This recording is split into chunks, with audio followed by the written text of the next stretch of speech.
Olá, Os Oito Odiados. Lançado em 2015, esse foi o 8º filme do diretor Quentin Tarantino e o último grande trabalho do compositor de trilha sonora Ennio Morricone, e que deu a ele finalmente o Oscar de melhor trilha sonora. Bom, agora, a despeito dessa grande perda que foi a morte do Ennio Morricone, o que eu achei de Os Oito Odiados?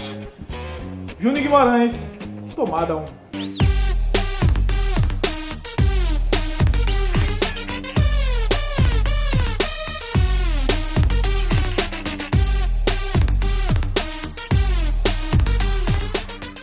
O filme é ambientado nas Montanhas Geladas e começa com um carrasco transportando sua prisioneira até uma certa cidade para que ela seja enforcada e assim ele receber a sua recompensa. Porém, no meio do caminho ele encontra um caçador de recompensas que precisa de carona para chegar até essa mesma cidade. E mais adiante ele encontra o xerife da cidade que perdeu seu cavalo e precisa ser empossado também nessa mesma cidade. O problema é que a nevasca piora, eles precisam se abrigar em algum lugar.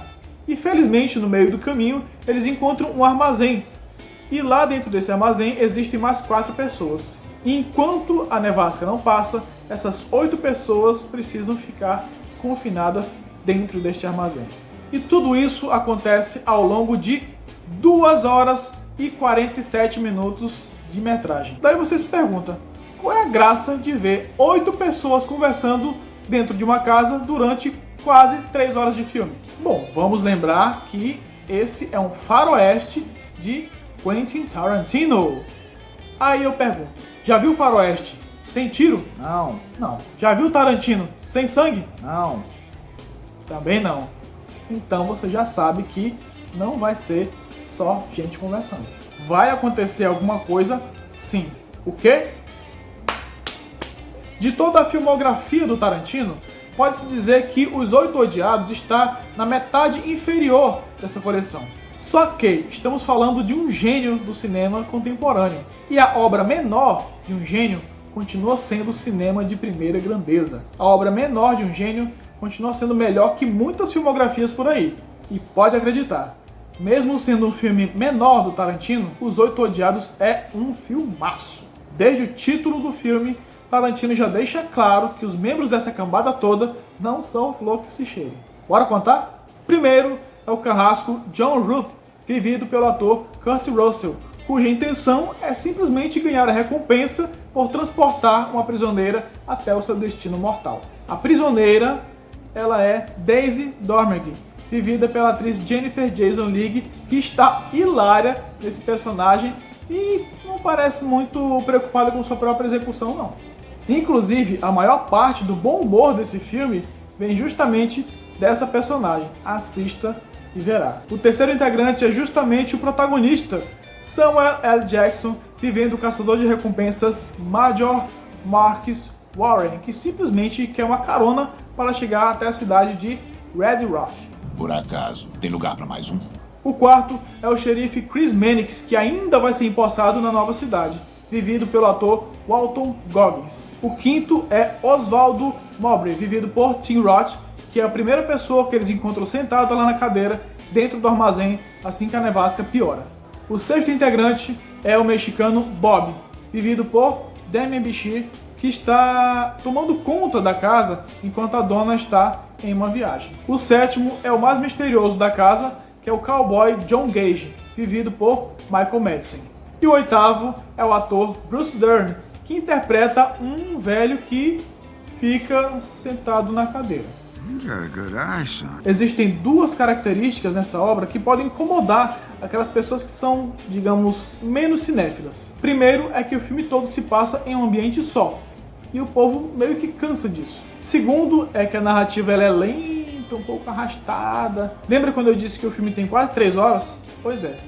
Esse encontro dos 8 acaba acontecendo depois de 1 hora de filme. Só que essa longa introdução é justamente para estabelecer as conexões e as relações desses personagens. E essas relações são essenciais para manter o espectador ligado, mesmo com esse tempo passando tão devagar. E na falta de movimentação entre espaços, São justamente as relações entre os personagens que vão ditar a narrativa do filme, seja por meio dos diálogos, seja por meio dos movimentos de câmera, com closes, com planos abertos e tudo mais que o cinema pode oferecer.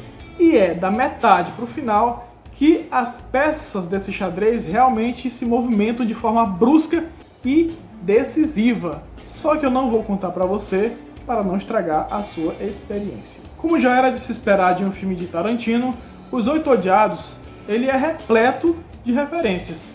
Começando com o próprio título original, The Hateful Eight, que é uma paródia descarada de The Magnificent Seven, que é o título original do filme Sete Homens e um Destino. Ou seja, se Jon Stewart nos deu os Sete Magníficos, Tarantino nos dá os Oito Odiados. Boa troca, hein?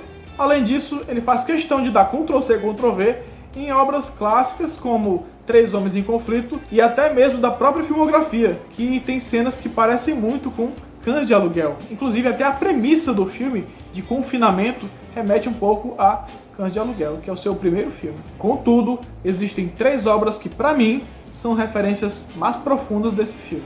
A primeira é um filme italiano chamado O Vingador Silencioso, do diretor Sergio Corbucci, que é uma espécie de mestre do faroeste ambientado no gelo, que é justamente o que Os Oito Odiados é. Inclusive, tem umas cenas panorâmicas externas de gelo, com pássaros voando, que são referência direta a esse filme.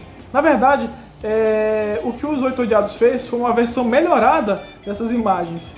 E tudo graças ao diretor de fotografia Robert Richardson, que inclusive foi indicado ao Oscar por esse trabalho esplêndido. E o mesmo elogio vale para as cenas internas, onde tudo fica muito claro pra gente. Tudo o que está acontecendo. A segunda referência é um clássico do faroeste chamado No Tempo das Diligências, em que uma boa parte da ação se passa dentro de uma diligência com várias pessoas desconhecidas se relacionando entre si. E o Tarantino trouxe isso para seu filme e acrescentando uma boa carga de tensão. E o armazém onde eles estão aguardando a nevasca passar é praticamente uma extensão dessa diligência tão misteriosa. E a terceira referência é uma ficção científica chamada O Enigma de Outro Mundo, que fala sobre um alienígena que está no meio de um grupo de pesquisadores. Então cria-se um clima de desconfiança em geral desses pesquisadores para descobrir quem é o alienígena que está matando as pessoas, já que o alienígena se disfarça de humano.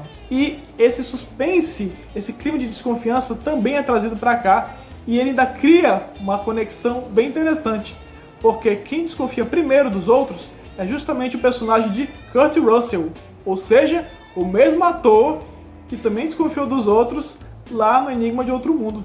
Diz lá, é genial, né? E para trazer a emoção dessas referências, e sabendo que as emoções também são guiadas pela trilha sonora, nada mais justo que chamar o compositor das trilhas de O Enigma de Outro Mundo e O Vingador Silencioso. Estamos falando de Ennio Morricone, que fez um trabalho soberbo em Os Oito Odiados. E ele nos presenteia com uma trilha fria, aterrorizante, misteriosa, que inclusive toca logo no início do filme, quando a diligência está vindo lá de longe. E esse conjunto de sensações proporcionados pela música, ela dita todo o clima do que vamos ver pela frente. E as melodias, elas tocam nos momentos certos e pontuais. Tanto que na reviravolta, ela toca do jeito que faz a gente ficar na poltrona para sempre. Há quem diga que o Oscar que ele ganhou por esse filme é uma compensação. Só que, nesse caso em especial, foi uma rara situação onde um reconhecimento tardio da academia também significou um merecimento real. Porque, pode acreditar, no Oscar 2016 não teve nenhuma trilha melhor que a dos Oito Odiados. E o prêmio foi merecidíssimo. O Oscar de melhor fotografia ele perdeu para O Regresso, e o Oscar de melhor atriz coadjuvante, a Jennifer Jason Leigh perdeu para Alicia Vikander por A Garota Dinamarquesa, que mereceu o prêmio. Só que se a Jennifer Jason Leigh ganhasse, eu também ficaria muito satisfeito por ela ter interpretado tão bem uma personagem tão tragicômica. Mas já que esse filme é tudo isso, por que que ele não é um dos melhores do Tarantino? Bom, aí eu teria que explicar para vocês sobre a carreira do Tarantino. Só que isso fica para uma outra ocasião, para um outro vídeo. Portanto, essa belezura bem aqui é uma obra tecnicamente impecável que mistura tragicomédia com suspense, rodeada de um elenco muito bacana e cujo enredo pode até demorar um pouco para engatar, mas que vale muito a pena. Eu ia fazer esse vídeo só no final do ano, perto do Natal, quando Os Oito Odiados completaria 5 anos de lançamento. Só que a morte do Ennio Morricone fez eu antecipar as coisas e prestar um pouco dessa homenagem a ele. Eu escrevi sobre Ennio Morricone lá na minha coluna de cinema. Eu vou deixar o link aqui na descrição para você acessar e ver por que Ennio Morricone foi tão importante para a história da música no cinema.